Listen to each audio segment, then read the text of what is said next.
अस्सलाम वालेकुम sir. Sir आपको तो जो है वो सारी टीम का पता है कि क्योंकि सारी टीम आपके सामने आई है कि कौन किस किस सिचुएशन से गुजरा है, किस तरह से उन लोगों ने 2C डन किया है।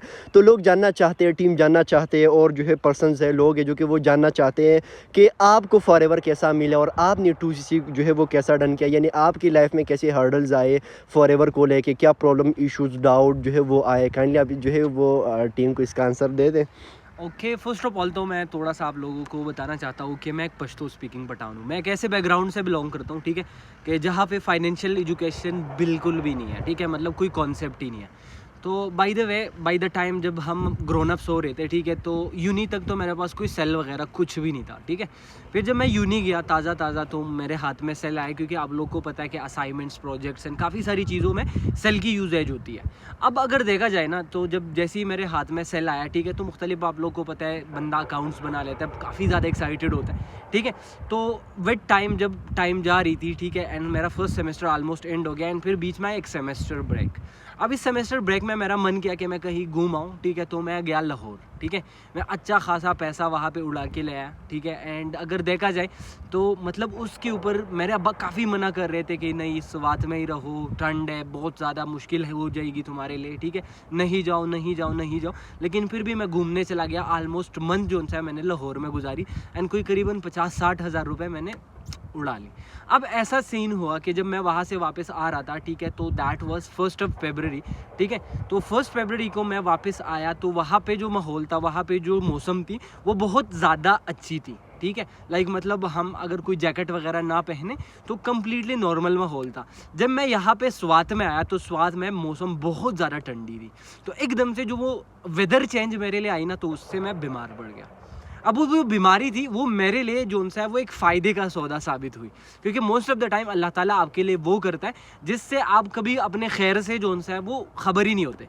अब जब टाइम गुजरता गया, ठीक है, तो मेरी जो ये बीमारी है ये काफ़ी लंबी चली गई, ठीक है, एंड ऑलमोस्ट मेरा मंथ तक बेड पे रहा। लेकिन ये मंथ के मिड के अंदर मैंने ऐसी एक दिन बोर हो रहा था, ठीक है, तो मैंने मूवी देखना स्टार्ट करी।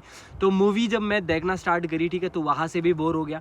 तो मैंने इंस्टा ओपन किया एंड मैंने स्क्रोलिंग स्टार्ट करी, स्टोरीज़ देखना स्टार्ट किया।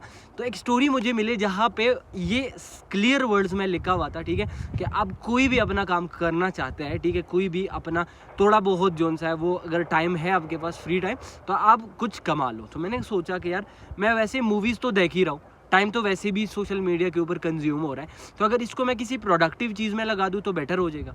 मैंने घर पे किसी को नहीं बताया, उस बंदे को मैंने मैसेज किया, दैट वाज आयशा जाकिर, जो कि मेरी अपलाइन थी। वो मेरे साथ कनेक्टेड रही एंड उन्होंने मुझे सिखाना स्टार्ट किया। अब वह जो सबसे बड़ी प्रॉब्लम होती है हमारे पश्तो स्पीकिंग पठान्स की, हमें उर्दू बोलनी नहीं आती। तो मेरी कंप्लीट ट्रेनिंग प्रोसेस के अंदर इवन जब मैं रहा हूँ, तो जो मेरी जर्नी रही है, इसमें 1 से 2 बार शायद मैंने अपने अपलाइन के साथ कॉल पे बात करी होगी। बाकी मैंने अपने अपलाइन के साथ कोई बात ही नहीं की कॉल के ऊपर, क्योंकि मैं इस चीज़ से डरता था कि अगर इन्होंने कुछ बोला और मैं गलत हो गया तो मतलब मेरी बेइज्जती हो जाएगी, क्योंकि स्टेटस कॉन्शियस तो हर एक बंदा होता है, हर एक इंडिविजुअल होता है। खैर टाइम चलता गया, ठीक है, एंड इस तरह करते करते मैं अपने फाइनल इंटरव्यू तक पहुँचा। फाइनल इंटरव्यू के लिए मैं बड़ा ज़्यादा एक्साइटेड था, क्योंकि उससे पहले हमारी मार्केटिंग प्लान डिस्कस होती है। एंड जब एक बंदा ना हमारे यहाँ पे, जब कोई बंदा एंड जो सा है वो फॉरएवर की मार्केटिंग प्लान को अंडरस्टैंड कर लेता है, मतलब वो फिर हवा में रहता है, ठीक है। वो कहता है बस अभी तो ना, बस मैंने स्टार्ट कर लिया, कल मैं मिलियनेयर बन जाऊंगा। लाइक बहुत ज़्यादा एक्साइटेड हो जाता है, बहुत ज़्यादा मोटिवेशन आ जाती है, ठीक है। तो विद टाइम इस तरीके से चलता गया कि मैं मोटिवेशन बहुत पीक पे चली गई थी। तो इस तरीके से जब मेरी फाइनल इंटरव्यू हो गई, एंड फाइनल इंटरव्यू में मेरे सर पे एक बम फोड़ दिया गया, जो कि था 2CC वाला। अब बंदा एक, उसने कभी ज़िंदगी में जो है वो कोई अर्निंग वगैरह नहीं करी है। मेरे माइंड में यही बातें अगेन एंड अगेन आ रही थी कि मैंने कभी कोई अर्निंग नहीं करी है, हमेशा जिस भी चीज़ में हाथ डाला है उसमें लॉसेस ही आई है। तो मैं जो उनसे लाइक मतलब कैसे हाउ कैन आई। तो 1-2 दिन तक तो मतलब मैं खुद ही खामोश रहा। इवन मुझे बुखार हो गया इस बात की वजह से कि यार मैं 2C अपना कैसे डन करूँगा। लेकिन एक चीज़ मुझे क्लियर थी, बाकी फॉरएवर का तो नहीं पता था, लेकिन जिस बंदे ने मुझे ट्रेनिंग दी थी उसका मुझे पता था कि ये बंदा जेन्युइन है, ये बंदा ओरिजिनल है। एंड ये बंदा अगर मेरी लाइफ में कोई मुझे आगे लेके जाना चाहता है, ठीक है, तो यही बंदा। क्योंकि आज के टाइम पे अगर आप लोग देखो ना, अपलाइन आपके बारे में बहुत ज़्यादा सोचता है। अपलाइन मतलब वो इंसान होता है जो माँ बाप के बाद आपकी कामयाबी पे सबसे ज़्यादा खुश होता है, ठीक है। अब मेरे अपलाइन भी तो ऐसे ही थे, ठीक है। बस फर्दर फिर मतलब विद टाइम मैं उसको कुछ नहीं बोल रहा था, लेकिन मैं उसकी बातों को भी टालने लग गया कि नहीं आज नहीं हो पाएगा क्योंकि फैमिली मना कर रही है। हालांकि मैंने फैमिली में कुछ भी नहीं बताया था, ठीक है, क्योंकि मुझे जहन में जस्ट ये नेगेटिविटी आ रही थी कि मैंने कभी कुछ कमाया नहीं तो मेरी फैमिली मेरे ऊपर भरोसा कैसे करेगी। खैर टिल द एंड जब मैं मेंटली रेडी हो गया कि अभी मैं अपने फैमिली को शेयर करूँगा, तो मैंने अपनी फैमिली को शेयर किया बड़े तरीके के साथ। तो मेरे अब्बा को मैंने जस्ट फर्स्ट ऑफ ऑल बताया, क्योंकि मैंने और किसी को बताया ही नहीं।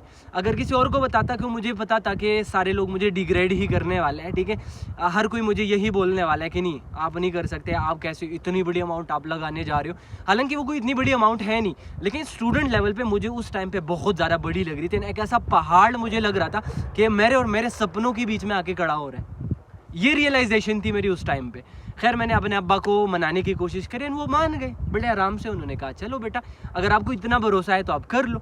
उन्होंने एक ही चीज़ मेरे आंखों में उस टाइम देखी थी, वो थी मेरी कॉन्फिडेंस लेवल। मेरी कॉन्फिडेंस लेवल इतनी पीक के ऊपर थी कि उनको मैंने ये बोला था कि आज ना मतलब आप ये दे दो मैं बहुत कुछ कर सकता हूँ। एंड ये कोई वेस्ट नहीं जा रही। मैंने उनको परचेजिंग की कॉन्सेप्ट समझा दी कि हम पैसे देंगे तो उसके बदले में हमें प्रोडक्ट्स मिलेंगे। एंड हमारे अपने शॉप्स हैं, हमारे बहुत सारे कारोबार है, अगर उसमें भी उन प्रोडक्ट्स को हम बेच भी दें ना तो उससे ज़्यादा की अमाउंट आ सकती है। खैर अब्बा मान गए, लेकिन फिर अब्बा ने मेरे बड़े भाई से शेयर किया कि ये जोन सा है वो इसको ऑनलाइन कुछ ऐसा मिला है एंड ये करना चाह रहा है। अब मेरे भाई ने बोलना स्टार्ट किया कि पहले भी एक ऐसी कंपनी आई थी टाइन्स नाम की, एंड उन्होंने लोगों से ऐसे पैसे लेके जो उनसे वो चले गए। शुक्र है हमने उस टाइम पे नहीं की, मैं खुद भी करना चाह रहा था। एंड बहुत सारी कहानियाँ सामने आई।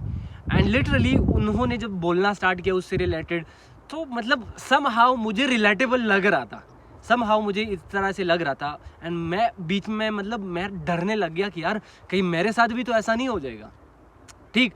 तो खैर मतलब वो मेरे पेरेंट्स अगेन नेगेटिव हो गए। एक बहुत बड़ी नेगेटिविटी आई कि यार उसके साथ ऐसा हुआ था तो आपके साथ भी तो हो सकता है, वो भी ऑनलाइन था ये भी ऑनलाइन है, उन्होंने भी सेल के ऊपर करना चाहा, आप भी सेल के ऊपर करना चाह रहे हो। तो काफ़ी सारी वो नेगेटिविटी आ गई, इन सब कुछ एक मैसअप में चला गया। खैर मेरी स्ट्रगल बहुत ज़्यादा उन दिनों फिर ऐसी रही कि ऑलमोस्ट 1 वीक तक मेरा घर पे झगड़ा चल रहा है। रोज़ जो उनसे मैं बात कर रहा हूँ वो टाल रहे again and again and again again. मैंने ब्लैकमेलिंग स्टार्ट किया अगेन एंड अगेन, ठीक है, लोगों से कुछ पैसे लेने की सोची। एंड मतलब मैं जब लोगों से पैसे ले रहा था, ठीक है, तो मुझे एक बात की रियलाइजेशन ये भी हो रही थी। लोग कह रहे थे कि अभी तू तो गए थे, मतलब ट्रिप पे गए थे, ठीक है, अच्छे खासे पैसे उड़ा के आए हो, ठीक है, और पैसे किस लिए चाहिए। खैर विद टाइम मेरा इस तरीके से वो झगड़ा चलता रहा। एंड एट द एंड मैंने अपने अब्बा को एक बात बोली कि अब्बा क्या मैं आपका सगा बेटा नहीं हूँ। उन्होंने बोला बेटा क्यों नहीं, आप तो सगे बेटे हो हमारे। मैंने कहा जब भी मेरे बड़े भाई को मैंने देखा है वो कुछ भी करना चाह रहा है, ठीक है, किसी के साथ कुछ भी डिस्कस नहीं होता, किसी से कोई परमिशन की रिक्वायरमेंट नहीं होती, आप उनको डायरेक्ट दे देते हो। आप मुझे ये जो 1400 दिरहम है ये दे दो, मैंने इसी दरिया में बहा देने। मैं ये नहीं कह रहा कि मैं कुछ कमा के दे दूंगा, मुझे पैसे चाहिए, मैं फेंक रहा हूँ। मैं ट्रिप पे जा रहा था, आपने कोई सवाल नहीं पूछा, ठीक है, वहाँ पे आप देने के लिए रेडी हो गए, आपको पता था वहाँ से कोई रिटर्न नहीं आना। अब मैं अपने फ्यूचर के लिए कुछ करना चाह रहा हूँ। मैंने उनको सीधी ये बोला कि आपके लिए ये गवारा होगा कि मैं पूरी ज़िंदगी आपको ब्लेम करता रहूँ, आपको ही वो करता रहूँ, उंगली दिखाता रहूँ, ठीक है, कि आपने नहीं करने दिया, अदरवाइज़ मैं आज उस लेवल के ऊपर होता। तो मैंने इस तरीके से ब्लैकमेलिंग के थ्रू पैसे तो निकलवा दिए। अब जब मैंने पैसे निकलवा दिए, घर पे ये सारा हंगामा हो गया, अब असली स्ट्रगल मेरी वहाँ से स्टार्ट हुई। मैंने किया अपना 2cc level done. That was March 1 जब से मैंने अपनी वर्किंग को स्टार्ट किया। अब मैंने ये झगड़ा तो सारा पश्तो में हो गया। अब हमें तो उर्दू भी नहीं आती है ना, लाइक हमारे लिए उर्दू सीखना तो मतलब बहुत बड़ी बात थी, राइट। अब उर्दू लाइक थी, लेकिन वो कहते हैं ना कि हमारे पश्तो में एक कहावत है कि लाला न तले न रागल है, आना और ना आना एक बराबर था। तो खैर स्ट्रगल स्टार्ट हुई, ठीक है। एंड अब मेरे अपलाइन ने बोला कि अब ना आपने ऐसे करना, तो वो तरीका मैं आपको बताऊंगी, आपने इम्प्लीमेंटेशन करनी है। तो मैंने अपने मुख्तलिफ जोन से हमारे पर्सनल मेंटरशिप के सेशंस होते थे सर मानिक अग्रवाल, तो मैंने सर मानिक अग्रवाल को एक बात कहते हुए सुना। सर मानिक अग्रवाल ये बोलते थे कि अगर आपका अपलाइन आपको ये कह रहा ना कि जाके दीवार में सर मार दो तो मार दो, ठीक है। एंड वो उसकी जो वो बात थी ना वो मेरे दिल पे आके लगी। एंड मैंने अपलाइन को बोला जो आप बोलोगे मैं करूँगी, एंड मुझे इस मंथ के एंड में इतना पे आउट चाहिए, मैंने एक फिगर दे दिया। अब ऐसा रहा, ठीक है, कि मैंने जब अपनी स्ट्रगल को स्टार्ट किया उसी के लिए जो है मेरी मेहनत स्टार्ट हो रही थी, ठीक है। एंड मैंने काफ़ी सारी चीज़ें जो है, ठीक है, उसको ट्राई किया, मुख्तलिफ तरीके। एक से रिज़ल्ट नहीं आया, दूसरे के ऊपर चले गए, दूसरे से रिज़ल्ट नहीं आ रहा था, तीसरे के ऊपर चले गए। मुख्तलिफ चीज़ें जो सी है वो हमारी मतलब हो रही थी बीच बीच में। एंड काफ़ी सारी चीज़ें जो है वो मैसअप पे भी चली गई, काफ़ी जगहों के ऊपर जो है वो रिजल्ट्स भी नहीं आ रहे थे। एंड इस तरीके से था कि जब भी मैं प्रोस्पेक्टिंग करता था, ठीक है, जब भी मैं प्रोस्पेक्टिंग करता था मुझे अजीब अजीब नाम से पुकारते थे। मेरे भाई जो है वो मुझे ये बोल रहे थे, ठीक है, कि हाँ जी और कितनों को फंसा लिया आपने, आपसे पैसे ले लिए गए, कोई वर्क नहीं होना तुमसे, ये कर रहे हो वो कर रहे हो, मुख्तलिफ चीज़ें जो है वो मैसअप में आ गई, ठीक है। एंड जब भी मुझे ये टॉर्चर मिलता था ना, ठीक है, तो मेरे अंदर ना वो एक आग लग रही थी। तो एक दिन ऐसा हुआ, ठीक है, कि मुझे इतनी बातें सुनाई गई। इवन उस टाइम पे मेरे घर में मेरे छोटे बड़े मतलब किसी को ये नहीं था, मुझे अपनी सेल्फ एस्टीम ज़मीन पे दिख रही थी। लिटरली बता रहा हूँ, आज जो एक लेवल पे आप किसी बंदे को देख रहे हो, हर एक बंदा इस चीज़ से जो है वो निकला हुआ होता है, ठीक है। सेल्फ एस्टीम आपकी ज़मीन के ऊपर थी, ठीक है। एंड उस रात मैंने अपने अपलाइन को कॉल करा एंड उनको मैंने बोला कि मैम मैं नहीं कर रहा। रीज़न ये है क्योंकि मतलब इससे पहले तो थोड़ी बहुत इज्जत थी, वो इज्जत भी चली गई, मतलब कोई समझ ही नहीं रहा। उन्होंने बोला कि अपनी एनर्जी को गलत जगह पे वेस्ट नहीं करनी, अपनी एनर्जी को एक ठीक जगह पे लगाओ। अपनी एनर्जी को ठीक जगह पे कैसे लगाओ? अब तुम्हारे अंदर गुस्सा है, उस गुस्से को फ्यूल बनाओ एंड उसको अपनी वर्किंग में लगा दो। एंड जिस तरीके से फिर वो बोलती रही, ठीक है, मैं करता गया। एंड एट द एंड फिर एक ऐसा टाइम आया कि मेरा पे आउट आया, फर्स्ट पे आउट। अब फर्स्ट पे आउट के अंदर भी मेरा बहुत बड़ा जो है वो मैसअप हो गया। रीज़न ये था कि जो मेरा फर्स्ट पे आउट था वो थोड़ा सा लेट आ गया। लेट किस तरीके से आया, क्योंकि हमने जो ऑथराइजेशन दी थी, ठीक है, तो वो इंडिविजुअल को कुछ मसला हो गया, ठीक है। तो वो जो पहला पे आउट था वो इतना लेट हो गया कि वो दूसरा पे आउट जब मेरा बन रहा था उससे एक हफ्ते पहले आया। एक हफ्ते में मैंने फर्स्ट पे आउट रिसीव किया, उसके बाद दूसरे हफ्ते में दूसरा पे आउट रिसीव किया। फर्स्ट पे आउट के बाद मुझे जस्ट ये बातें सुनाई दे रही थी लोगों से कि ये तो हाँ जी बड़ा स्टार्टिंग है, आप थोड़ा सा अमाउंट दे देंगे, देखना नेक्स्ट मंथ से आपका कोई ना कोई पे आउट होना है, कुछ भी नहीं होना। लेकिन जब नेक्स्ट मंथ एग्जैक्ट 1 वीक बाद जब मुझे अदर अमाउंट रिसीव हो गई मेरे अकाउंट के अंदर, तो मेरा अपना अमाउंट रिकवर हो गया। एंड मैंने फिर जो है वो स्क्रीनशॉट्स जो लोग बोल रहे थे ना सबको बांट दी, सबको सेंड किया एंड दिखा दिया कि अगर हम ठान लेना तो कुछ भी हो सकता है। एक बहुत मुश्किल जर्नी रही है, ठीक है। एंड तब ही इस एक कदर है, ठीक है। आज अगर देख लो ना कि एक बंदे को मैं अगर आपको बोलूँ ना तो जो मेरी अपलाइन है आज के टाइम पे मैं उनको दुआएं दे रहा हूँ कि अगर शायद वो ना होती तो आज इस लेवल पे मैं कभी भी नहीं हो सकता था।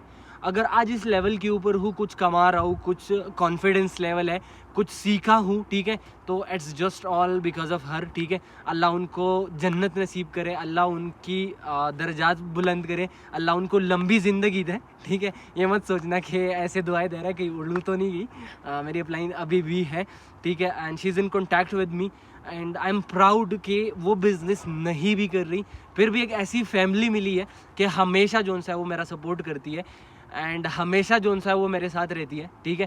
एंड कभी भी किसी भी चीज़ के लिए जो है वो ऐसा नहीं है, ठीक है, कि हमने मतलब स्ट्रगल की हो एंड वो आई नहीं हो हाथ। अल्लाह ताला कभी भी आपकी मेहनत जो है वो मेहनत ज़ाया नहीं करता। एक रील आती है कि वो कहते हैं ना कि बचपन के उस गरीब बच्चे से शर्त लगाई है, ठीक है, एंड मैंने ख्वाब के खातिर अपनी नींद को आग लगाई है। तो हमने भी ऐसा ही किया था, वो शर्त लगा के अपने नींदें हराम करी, तब जाके आज ये नेमतें सजी हुई है। आज जो है हम घूम रहे हैं, आज जो है बहुत कुछ मिल रहा है। बाकी अगर आप लोग भी मेहनत करोगे, आप लोग भी इसी तरीके से डटे रहोगे, तो जो मंजिल है ना वो कहीं दूर नहीं है, ठीक है। बस घर से तो निकलो। बहुत सारे लोग हैं जो कि घर से ही नहीं निकलते। घर से निकलो तो तब पता चले ना कि कुछ है, बाहर दुनिया भी है। तो जब घर से निकलोगे तो ऑलमोस्ट आप लोगों की भी ऐसी ही जर्नी बनेगी, ठीक है। तो that was difficult for me. हर एक बंदे के लिए मुश्किल होता है, ठीक है। जब वो टूटा हुआ होता है ना, वो अपनी जर्नी भी किसी को नहीं शेयर कर सकता। लेकिन जब वापस से आप खुद को जोड़ लेते हो एंड आज एक इज़्ज़त है, पूरी फैमिली इज़्ज़त करती है। रीज़न क्या है? क्योंकि मेरे जैसे एज के अंदर स्टूडेंट लेवल के ऊपर इतनी कमाई किसी ने नहीं करी।